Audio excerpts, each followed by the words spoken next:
Discontinued Teslas are stripped of their metal components. Those metal components are smelted and reshaped into statues of cauliflower ears. This is Billiards Domino. Billiards Domino is a monument statue in Las Vegas, the city most known for gambling in America. The entry to Billiards Domino is first the idea that the neurochip will attempt to become a social technology to connect us.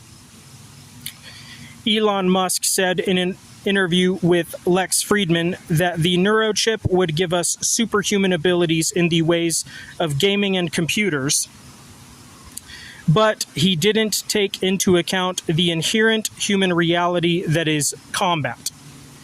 Of course, he would probably say in response that by the time we have reached a society connected via neurochip, we would no longer have a reason to fight physically.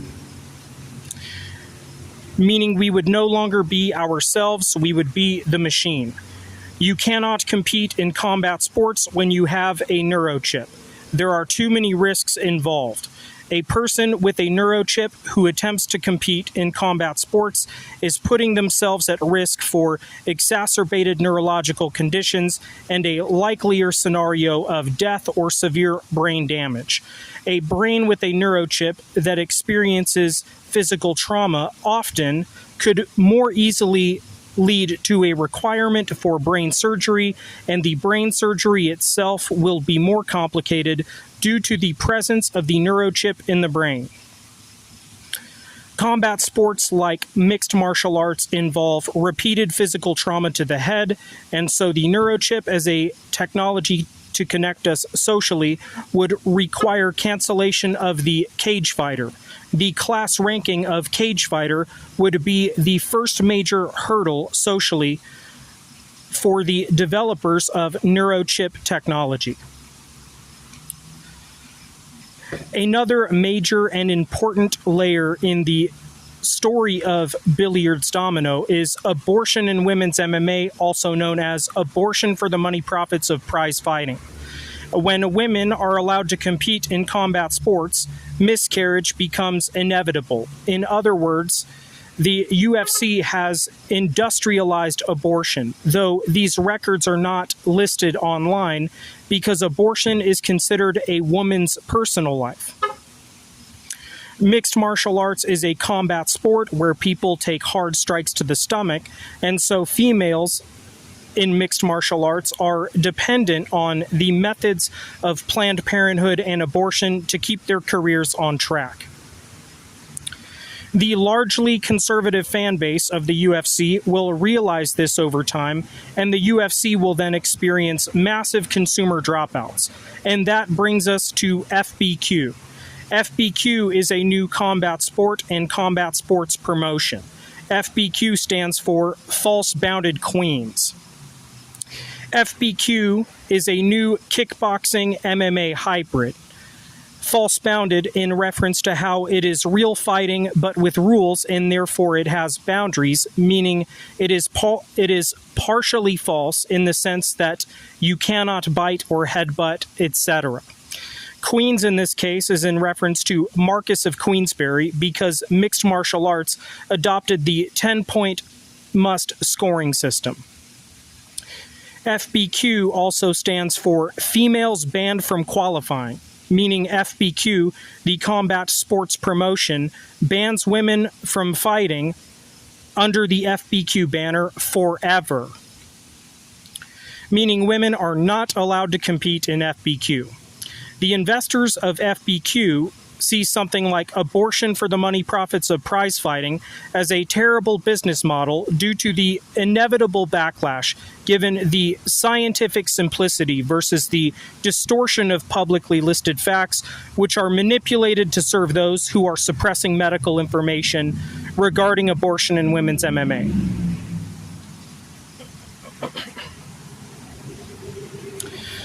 Women's MMA was always secondary. It was always taking up spots on fight cards. It never had the high demand or primary interest of the majority. As the largely conservative fan base starts to realize that they were supporting an organization that industrialized abortion, those conservative fans, will switch over to FBQ because they will be able to see clearly that they are not supporting abortion because only men are allowed to fight in FBQ. There won't be any questions in the mind of the consumer in regards to some sort of secret database of which women had abortions during their combat sports career. The only publicly listed case of a pregnancy issue in MMA was Corinne Laframboise, who found out she was 3 months pregnant during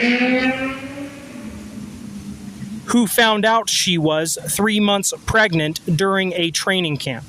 The reason why they listed this case publicly is because it was the best possible outcome of an unfortunate situation, meaning the baby survived and was healthy, so they say.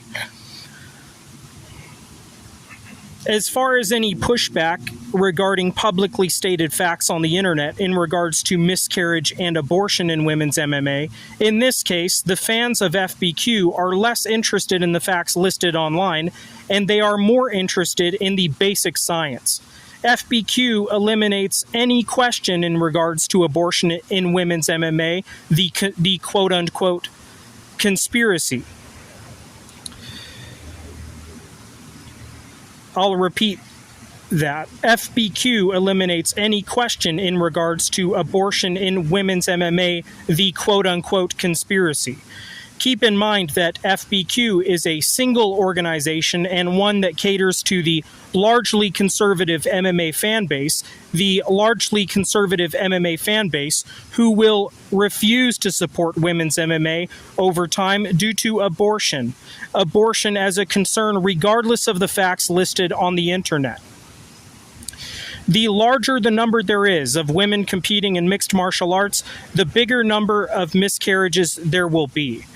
I encourage you to ask ChatGPT these questions. The reason why women's combat sports doesn't work is because of pregnancy in women simply. The largely conservative fan base tends to read into conspiracy as it is, and so the investors of FBQ will see something like women's combat sports as what is not even worth dealing with. We now know about the manipulation of publicly listed facts as a method of keeping corruption hidden away. The investors of FBQ are not interested in dealing with accusations of industrialized abortion, when women's fighting is already and inherently less exciting than men's fighting. When women's fighting is already and inherently less exciting than men's fighting. You people are arguing over whether or not men should be allowed to compete in women's sports, when I'm saying that there is such a thing as a man's-only sport. The radical feminists of today say that it is misogynist to not allow women to fight. Tomorrow, the radical feminists will say the exact opposite. They will say that it was misogynist. They will say that it was misogynist for having allowed women to fight. They will say this when they see a large number of women with bad cases of CTE who are speech impaired and movement impaired. The radicals of tomorrow will say misogynist pigs of men, The radicals of tomorrow will say, quote unquote, the misogynist pigs of men monetized dogly women fighting, and this sort of media catered to an audience of toxic masculine rapists who enjoyed watching women receive physical punishment for being ugly. I'll repeat that. The radicals of tomorrow will say misogynist pigs of men monetized dogly women fighting, and this sort of media catered to an audience of toxic masculine rapists who enjoyed watching women receive physical punishment for being ugly women. The radical feminists of the early 1970s said that women should be allowed to suck big dicks on camera without judgment or shame. And then later on, an obese feminist like Andrea Dworkin said that pornography is inherently misogynist, no matter how much they try to make it less misogynist. She will argue that pornography is inherently the slavery of women. Andrea Dworkin argued that pornography is inherently the slavery of women. Because pornography pairs the large penis of a man, because pornography pairs the large penis of a man with the pretty face of a woman, because the consumer does not want to see the man's ugly face, meaning the man will keep his face out of the frame while his big penis is in the mouth of the beautiful woman who is in the frame, meaning it makes her a slave to her image. And so Dworkin argued that pornography is inherently misogynist and that the women in pornography are tricked into thinking that what they are doing is feminism when they are just slaves to the men in charge. Right? The same way in which Andrea Dworkin said the exact opposite of what the sex-positive feminists were saying, that same situation will happen with cage fighting. They will say a similar thing in regards to women competing in cage fighting. Today, the radicals will say it is misogynist for not allowing women to fight, and tomorrow the radicals will say that female cage fighting is misogynist, especially when they see more and more women with brain trauma conditions. Like I said in regards to pornography, the consumer does not want to see the face of the man. Why would they want to see his ugly face? They just want to see his big penis paired with the face of the pretty woman, meaning she becomes a slave to her image while he gets to keep his face out of the frame. This is what Andrea Dworkin was talking about.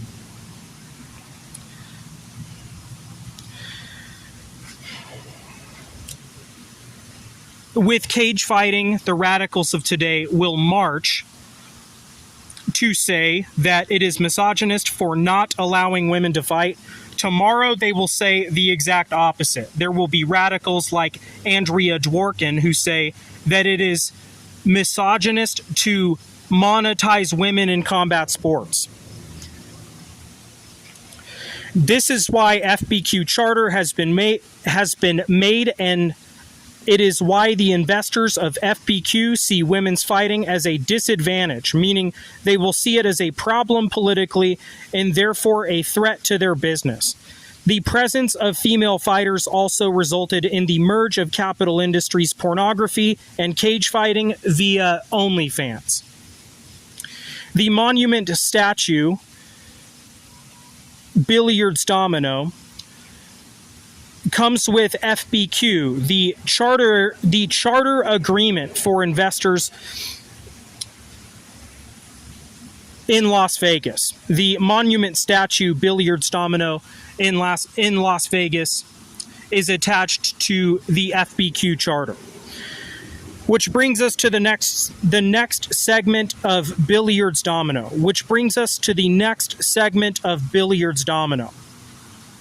Yornist Eugenics and Marius Gustafsson. Yornist Eugenics is a way to illustrate or conceptualize the complexities of an internet pornography economy plan, the major complexities of Peyronie's politics and LGBTQ.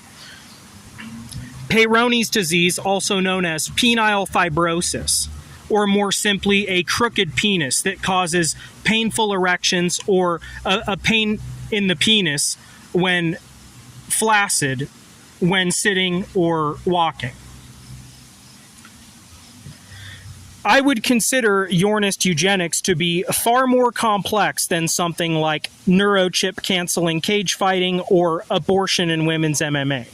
Yornist Eugenics is about probability per all factors considered. which includes the centuries recent documents, the Communist Manifesto Das Kapital and Mein Kampf. Yornist eugenics is a probability complex more than it is a conspiracy, though many will say it is a conspiracy. Yornist eugenics is where pornography is sold in mass quantity while medical information Peyronie's is suppressed, and then when any man within the working class consumer category of earnings who is also under the age of 40 is diagnosed with Peyronie's disease is given either a guilty or not guilty diagnosis beyond his knowledge or access. His guilty diagnosis is then entered into a database that pornographers and drug dealers have access to, but a database that the diagnosed man doesn't have access to. The diagnosed man knows he was diagnosed with Peyronie's disease, but he is unaware of the further epilogue, that is, a guilty or not guilty diagnosis. A guilty diagnosis means that the case of Peyronie's disease came as the result of hard and aggressive and excessive masturbation to internet pornography, whereas a not guilty diagnosis came as the result of an acute injury like an accident on a bicycle, etc. When a man receives a guilty diagnosis, he is kept on a working-class containment plan via the manipulation of surveillance and digital information. He is kept poor via the manipulation of surveillance and internet information because he is a threat to the consumer agenda. Because if he was wealthy, his voice would be more respected, and so his opinion would be more valued. It is this way because the Peyronie's patient has a tendency to warn others against heavy porno consumption, and therefore he is a threat to the capital agenda. If we go deeper into the science of Yornist eugenics, then we discover the idea that certain people in the medical industry would consider a guilty Peyronie's diagnosis to be the mark of the diseased race according to computer science. I'll repeat this again. Yornist eugenics is where pornography is sold in mass quantity while medical information Peyronie's is suppressed, and then when any man under the age of 40 is diagnosed with Peyronie's disease, he is given a guilty or not guilty diagnosis beyond his knowledge or access. He knows he was diagnosed with Peyronie's disease, but he doesn't know about the further asterisks of his diagnosis. Of course, the doctor examining is the one who determines the technical diagnosis beyond the standard diagnosis. A guilty diagnosis is where the doctor determines that the Peyronie's patient developed the condition from hard and aggressive and excessive masturbation to video pornography. A not guilty diagnosis is where the doctor determines that the diagnosis came as the result of an acute injury, such as a bicycle accident or an injury that occurred during sex. As I said before, if we want to be even further specific, they would look at the class category of the patient who received a guilty diagnosis, and they would also look at the penis size of the patient who received a diagnosis, and if the patient is both working class with an average or modest sized penis, then he is put into a total category of guilty diagnosis, because per his class and his penis size, he is a part of the consumer class category. The medical industry was previously exposed by something like COVID. The next thing they were accused of was Peyronie's corruption. The next thing the medical industry were accused of was Peyronie's corruption via a contortion of classist and racist documents created by Karl Marx and Adolf Hitler. The porn industry and cosmetic plastic surgery industry are seen here as a pipeline consumer fraud scam, meaning the porn industry sells penile trauma and insecurity, while the plastic surgery industry sells correctional treatments such as chemical castration, Xiaflex, Chemcast, or penile implant. Xiaflex Chemcast as one thing, or penile implant. A further layer to this is penile implant for size gain, how prevalent it may be, as well as a dark web space to conceal information regarding penile implant gone wrong. LGBTQ is the cultural promotion of gender confusion with a shadowed capital agenda to sell sex changes. LGBTQIA stands for Large Gonzo Betas Torturing Queer Incel Adam. LGBTQ aligns culturally with the pornographic agenda because men who have Peyronie's disease tend to be more confused about their gender. The more confused about our gender we are, is the more likely we are to buy a sex change. The more physically compromised we are in the genitals, the more physically compromised we are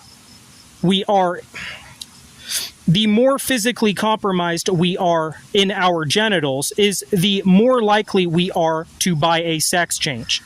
Many people in LGBTQ will argue that their banner and organization is just about accepting gay people, lesbians, or trans people. They will deny that the cultural promotion of LGBTQ creates more gay, lesbian, and trans people than there would be normally. The side effect or stigma attachment to something like LGBTQ is Marius Gustafsson.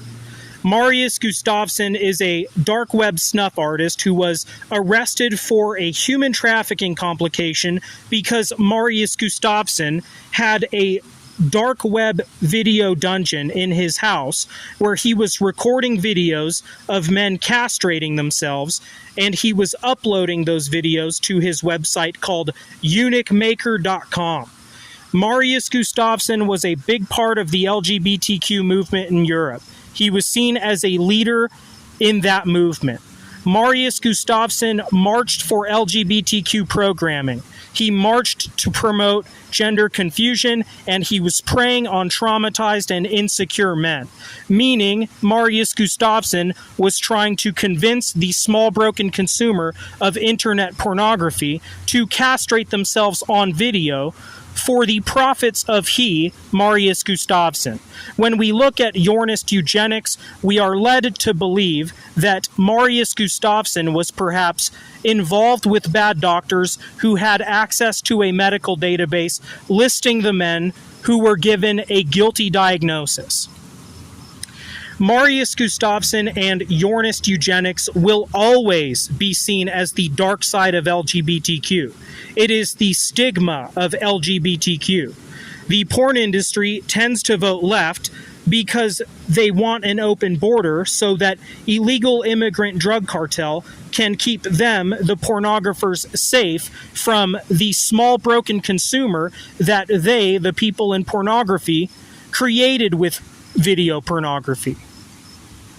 The porn industry and the drug cartel have a black market partnership via cocaine, as cocaine, per multiple sources, has been noted as the drug of choice amongst people in the porn industry. The danger here for society is a dust outbreak called Pondrex. Pondrex meaning a synthetic anthrax created by Soviets or neo-Nazi radicals who both see the porn industry as the oppressor, though they both define the oppressor differently.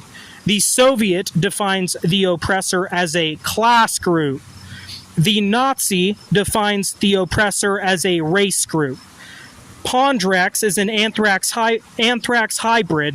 Pondrex is an anthrax hybrid created and distributed in hopes that it would forever stigmatize and therefore compromise cocaine, in hopes that it will curtail pornography socially.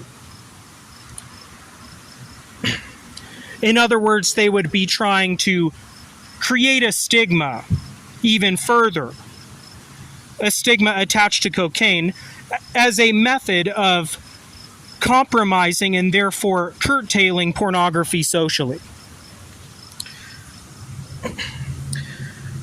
And though the Soviets and the Nazis defined the oppressor differently, they both understand Yornist eugenics and how the porn industry perhaps was using drug cartel to slaughter the small broken consumer in a dark web space. As I said, this is why the porn industry tends to vote left, because it is in the porn industry's better interest to have drug cartel in the United States in masses.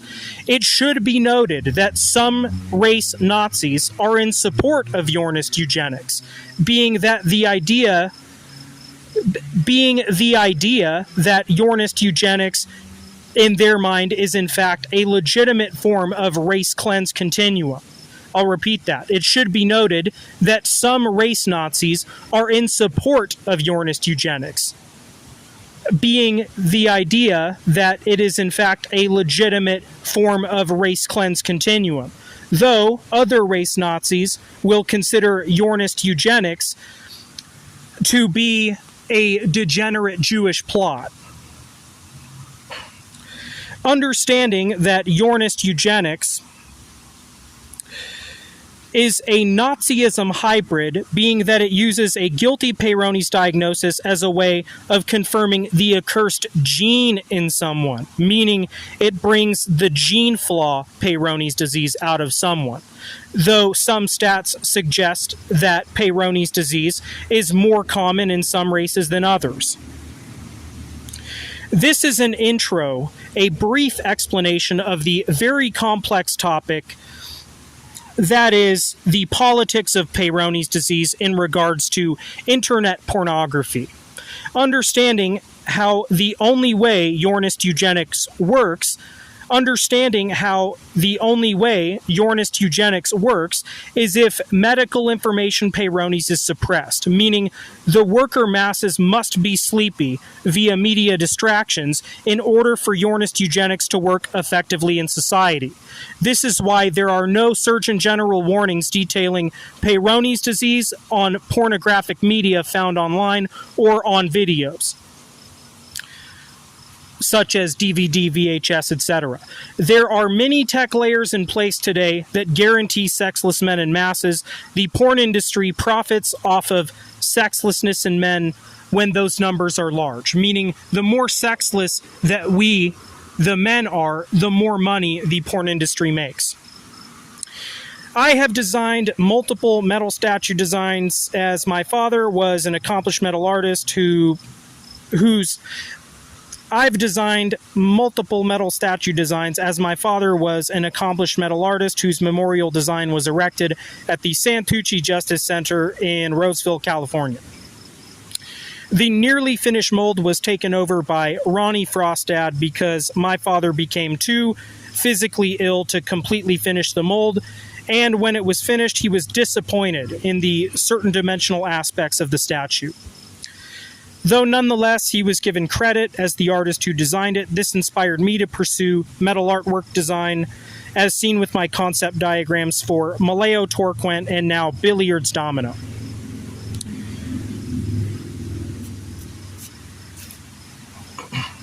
Maleo Torquent. This is Maleo Torquent. Maleo Torquent is a symbol of social justice for Peyronie's. It is a symbol of love and support for the men who received a guilty diagnosis and were hidden away via the manipulation of surveillance and digital information.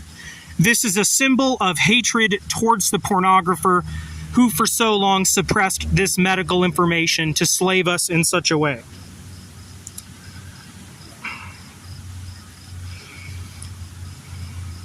This is the statue design for Maleo Torquent. Maleo Torquent is also the design for the entrance to a prison.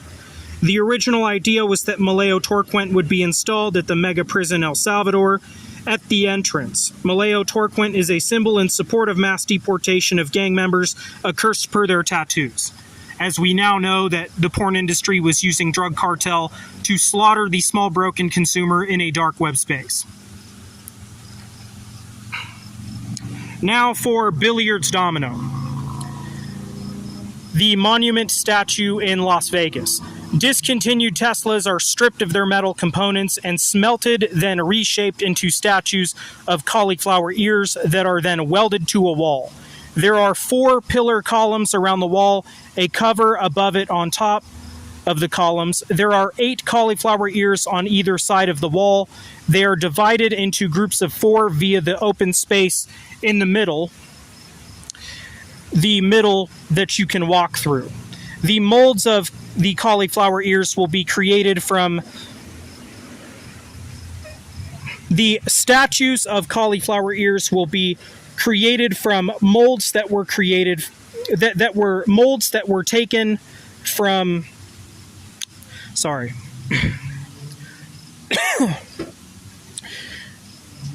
the molds of cauliflower ears will be created from scans that were taken from the cauliflower ears of men who, oh man. The statues of cauliflower ears will be taken from molds that were created from the cauliflower ears of men who competed in combat sports, men only. The columns are the symbols of it. The columns are a symbol of the billiards table, and the metal statues of cauliflower ears are a symbol of dominoes, meaning these columns here represent billiards and these cauliflower ears in a line represent dominoes. And it is this way because, as I mentioned before, Las Vegas is the most famous place for gambling in America. Billiards and dominoes both relevant in regards to gambling in Las Vegas. Billiards domino represents FBQ charter, and it is also a statement of social justice, being that Elon Musk and his cronies at Neuralink were developing a technology that would first make combat sports obsolete and then would make our species obsolete. Billiards domino is our way of saying that we refuse the neurochip as a social technology to connect us. We refuse to destroy the class category of cage fighter in service of the neurochip, and we refuse to accept the neurochip as a social technology forever. And I am Feodor.